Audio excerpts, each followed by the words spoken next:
Video में interruption नहीं आता। हमारा जो आज का टॉपिक है ना वो है बेसिकली ट्रीटमेंट ऑफ कैंसर। ठीक है, कैंसर को ठीक कैसे किया जाए। अब हम पढ़ चुके थे कैंसर क्या चीज़ होती है, कैंसर कितने टाइप्स के होते हैं, 2 ही टाइप के होते हैं। बाकी जो आप पढ़ते हो सार्कोमा, ल्यूकेमिया, लिम्फोमा, ये सब टिश्यूज़ के टाइप बनाए गए। देखो आप भी जानते हो सर से लेके पाँव तक हमारे पास डिफरेंट टाइप से टिश्यूज़ हैं। जिस टिश्यू में कैंसर होता है उसका एक नया नाम रख देते हैं लोग। तो ऐसे टर्म्स तो आप पता नहीं इतने कि आप याद भी नहीं कर पाओगे ना। तो हम जब बात करते हैं ट्रीटमेंट ऑफ कैंसर की तो इधर आते हैं मेन मुद्दे पे। देखो अगर मैं ट्रीटमेंट की बात करूं, अभी ना आपने हाल ही में नवजोत सिंह सिद्धू का एक इंटरव्यू आया था, अगर आपने ध्यान से देखा हो। उस नवजोत सिंह सिद्धू जो कपिल के शो में जज भी था और एक इंडियन क्रिकेटर भी रह चुका है, उसकी वाइफ को कैंसर डिटेक्ट हुआ था, वो भी लास्ट स्टेज का। और लास्ट स्टेज के कैंसर से बचना इस काइंड ऑफ इम्पॉसिबल वाला केस है कि आप मौत के मुंह से वापस आ गए हो। उसने बताया कि कुछ आयुर्वेदिक तरीक़ों से लाइक नीम की पत्तियाँ और पता नहीं क्या एप्पल साइड विनेगर समथिंग 10 तरह की चीज़ें, उसने आयुर्वेदिक तरीक़ों से कैंसर के लास्ट स्टेज को भी उन लोगों ने डिफीट कर दिया। तो ऐसा तो कहना बेवकूफ़ी है, कैंसर का इलाज नहीं है, इलाज है। तो हम जो इलाज की बात करेंगे, हम बात करेंगे जो आपके एनसीईआरटी में गिवन है। इसका मतलब ये नहीं है कि इतना ही इलाज हमें दिया जाता है, इलाज और भी टाइप्स के। सबसे पहला इलाज जो हम पढ़ने वाले इसमें वो पढ़ने वाले कीमोथेरेपी। कीमोथेरेपी, अब कीमोथेरेपी मतलब क्या होता है? कीमो मीन्स केमिकल, यहाँ पे मेरा केमिकल से मतलब है स्पेशल तरह के ड्रग मतलब मेडिसिन की बात कर रहा हूँ मैं। तो इसमें हम क्या करते हैं, बॉडी में कुछ ऐसे केमिकल ड्रग इंजेक्ट कर देते हैं। ड्रग मतलब ऐसी दवाइयाँ इंजेक्ट कर देते हैं जिनका बॉडी में एक काम होता है, ठीक है, कर दे, टू स्टॉप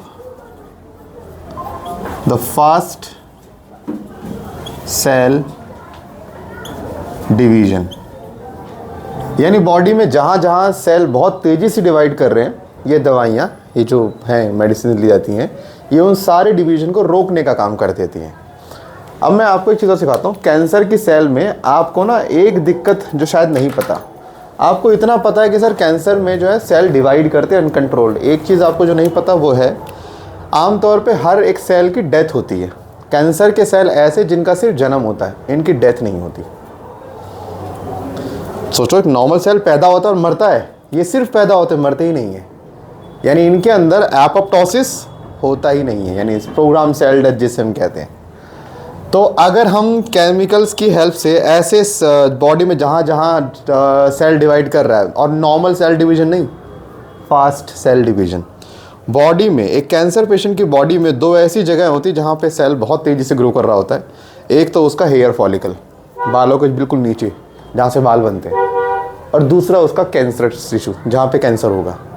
अब दवाई को ये थोड़ी पता है कैंसर कौन है, हेयर फॉलिकल कौन है, उसको जो काम दिया है वो करेगा। तो जो मेडिसिन यूज़ करी जाती हैं वो क्या करती हैं, चाहे वो हेयर फॉलिकल के सेल्स हों चाहे वो कैंसर के सेल्स हों, दोनों के ही सेल्स के डिवीजन को रोकने का काम करती हैं। जब हेयर फॉलिकल्स के सेल्स डिवाइड नहीं करेंगे, हेयर्स नहीं आएंगे, तो इसमें समय के साथ बाल गिरने लग जाते हैं। अब ये जो दवाइयाँ मैंने बताई हैं बहुत ज़्यादा पेनफुल होती है, यानी जब बॉडी में इंजेक्ट करी जाती है तब भी दर्द हो, उसके बाद भी कई घंटों तक बॉडी में बहुत तगड़ा दर्द का एहसास रहता है, जैसे अंदर आग चल रही हो। और इसके क्योंकि साइड इफ़ेक्ट्स बहुत सारे हैं, तो इसीलिए उनमें से एक है बाल का गिर जाना। अब इसमें देखो ऐसा है कि मेल तो खैर नहीं कतराता, मेल कहता कोई बात नहीं, बिना बाल के हम रह लेंगे। अब फीमेल कहते भाई बाल तो हमारे ब्यूटी का एक बहुत अहम हिस्सा है। आप किसी फीमेल को बिना बालों के इमेजिन भी नहीं कर सकते, करके देख लो, डर लग जाएगा। देखो लड़का तो विन डीजल बन के रह सकता है, योगी बन के रह सकता है योगा करना, लड़की नहीं रह सकती। लड़की के केस में बाल उसकी ब्यूटी का बहुत इंपॉर्टेंट हिस्सा है। तो कुछ फीमेल इसलिए भी कीमोथेरेपी से कतराती हैं, और कुछ को ये पता है कीमोथेरेपी बहुत ज़्यादा पेनफुल होता है, इसलिए भी इससे कतराती हैं। अब आगे चल के इसके ठीक होने के बाद हेयर फॉलिकल दोबारा से रीग्रो कर भी सकते हैं और नहीं भी। ऐसे कोई मतलब कोई श्योर नहीं है, श्योरिटी नहीं होती कि हेयर फॉलिकल दोबारा ग्रो कर ही जाएंगे, करेंगे तो ठीक है, वरना फिर बिना बाल के रहना पड़ जाता है। तो इसमें कुछ साइड इफ़ेक्ट्स हैं, ऐसा नहीं बोला नहीं है। सेकंड इलाज जो कैंसर के लिए हम लोग यूज़ करते हैं वो हमारा आता है रेडियो थेरेपी। अब रेडियोथेरेपी में हमारा रेडियो से मतलब है रेडिएशंस, लेकिन ये नॉर्मल रेडिएशंस नहीं है, these are high energy radiations. जिस बॉडी पार्ट में कैंसर होता है उस देखो रेडिएशन भी दो तरह से दी जाती हैं, सुनना, एक एक्सटर्नली और एक इंटरनली। इसके भी दो तरह के ट्रीटमेंट आते हैं इंटरनली। तो इसमें होता क्या है, मान लीजिए कि लेट सपोज मुझे स्किन में कहीं पे कोई कैंसर है, समथिंग आउटर स्किन एरिया में, एक लेज़र टाइप ली जाती है जिसमें हाई एनर्जी रेडिएशंस होती है, मतलब काफ़ी हीट होती है, काफ़ी एनर्जी होती है इस रेडिएशन में। उस रेडिएशन के सामने जो टिश्यू बहुत तेज़ी से ग्रो कर रहे होते हैं वो रेडिएशन उनको डिस्ट्रॉय करने में काफ़ी ज़्यादा यूज़फुल है। और क्योंकि कैंसर टिश्यू बहुत जल्दी स्प्रेड करते हैं, इसीलिए मान लीजिए किसी के पास कोई कैंसर है, कोई ट्यूमर है, तो ऊपर से हम एक मशीन लगाते हैं जिससे हाई एनर्जी रेडिएशंस आती हैं, जिससे वहाँ के फास्ट ग्रोइंग टिश्यू सारे डिस्ट्रॉय हो जाते हैं। लेकिन हाँ, इसमें भी साइड इफ़ेक्ट है, इसमें भी हेयर फॉलिकल के चांस है कि बॉडी में कम हो जाते हैं, स्किन के से रिलेटेड सारे इश्यूज़ देखने को सामने आते हैं।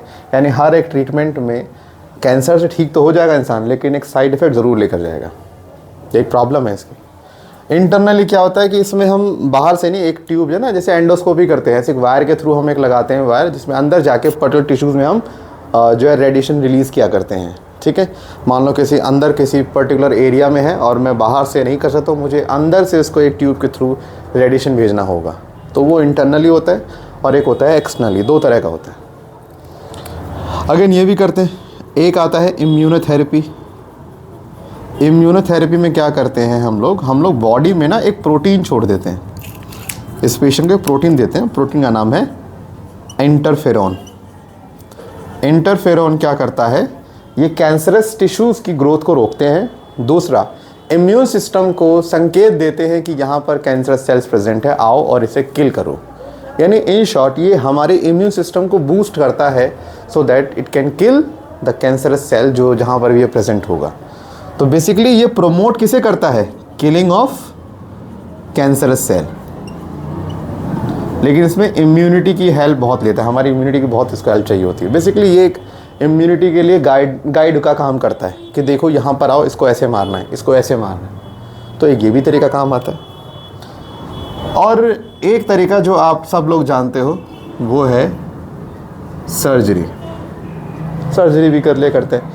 अब ये जितने मैंने इलाज लिखे हैं, ये पहली बात ऐसा नहीं कि सब किसी भी स्टेज पे यूज़ कर सकते हो।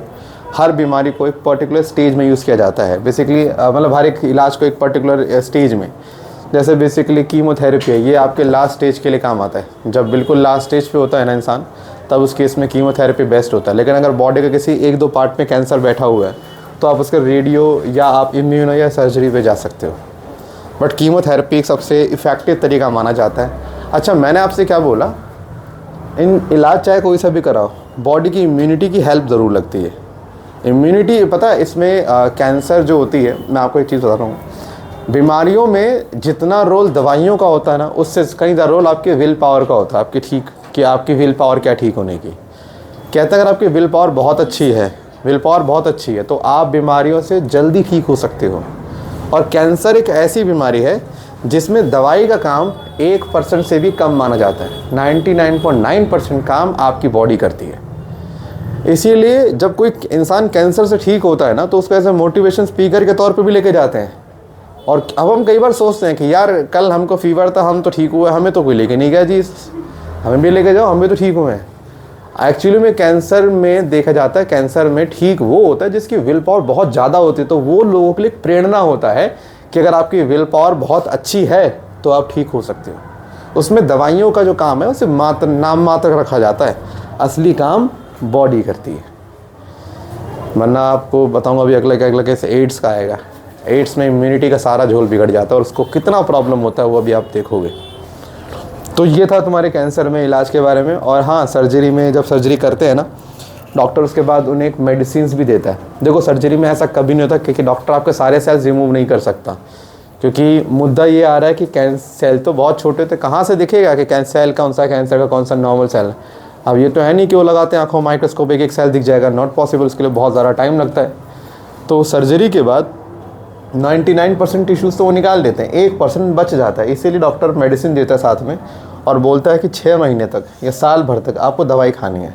अब वो इंसान बेवकूफ़ी क्या करता है कि यार ट्यूमर तो रिमूव हो ही चुका है, 2-4 दिन 10 दिन महीना दवाई खा ली, फिर सोचता तो ठीक हो चुका है, डॉक्टर साहब ने खाम का मुझे 5 महीने की एक्स्ट्रा या साल भर की दवाई और मुझे एक्स्ट्रा लेने को बोल दी, तो मैं इतना पैसा क्यों वेस्ट करूँ। अब 2 साल बाद, 3 साल बाद, 4 साल बाद उसको फिर से कैंसर होता है। अब डॉक्टर पे जाके बोलता है कि जी आप हमें तो कैंसर फिर से हो गया। तब वो यही तो बोलता है कि तेरे को दवाई मैंने क्यों बोली थी कि जो अगर सेल बचे कुछ रह गए होंगे तो ये दवाइयाँ उन्हें किल कर देगी, यानी जड़ से ही बीमारी ख़त्म हो जाएगी। आपको पता है जब कभी भी डॉक्टर के पास जाते हो ना, डॉक्टर आपको दवाई अगर 7 दिन की लिख के देता है, वो उसे भी पता है कि आप ठीक 2 दिन में हो जाओगे। अब आप जब दिमाग लगाते हो अपना कि यार 2 दिन में ठीक हो, डॉक्टर ने 5 दिन दवाई एक्स्ट्रा क्यों दिया, मैंने खाम का पैसे हो गए। ये डॉक्टर को मालूम था कि ठीक तो 2 दिन में हो जाएगा, लेकिन 5 दिन जो मैंने लिखे थे ना, उस 5 दिन के अंदर दवाई उस बैक्टीरिया वायरस को जड़ से ख़त्म कर देगी। और जड़ से ख़त्म करने का फ़ायदा ये हुआ कि आपको दोबारा बीमारी नहीं होगी। आपने 2 दिन दवाई खाई और फिर अगर आप ठीक हो गए तो फिर आपने दवाई बंद कर दी।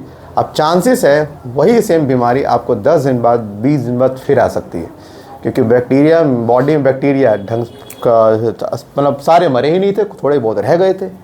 इसीलिए हमें कोई भी मेडिकेशन का जो कोर्स होता है ना वो पूरा करना होता है, चाहे आप ठीक हो या ना हो। उसके बाद ही आपको डॉक्टर को बोलना होता है कि भाई हाँ अब नहीं हुआ, ठीक है, आप बताइए क्या है। Same goes for cancer. ये था कैंसर ट्रीटमेंट। इंटरफेरोन एक प्रोटीन है जो हम बॉडी में जिसको देते हैं। ये इंटरफेरोन उन सेल्स को, उन टिश्यूज़ को ग्रो करने से रोकेगा जो बहुत तेज़ी से फैल रहे हैं, और साथ ही इम्यून सिस्टम को संकेत देता है कि आओ और किल करो इसे। इन शॉर्ट इम्यून सिस्टम की बड़ी हेल्प करता है to kill the cancer cells. बंद कर दे। हाँ हाँ, इसमें नॉर्मल सेल्स भी डिस्ट्रॉय होते हैं भाई।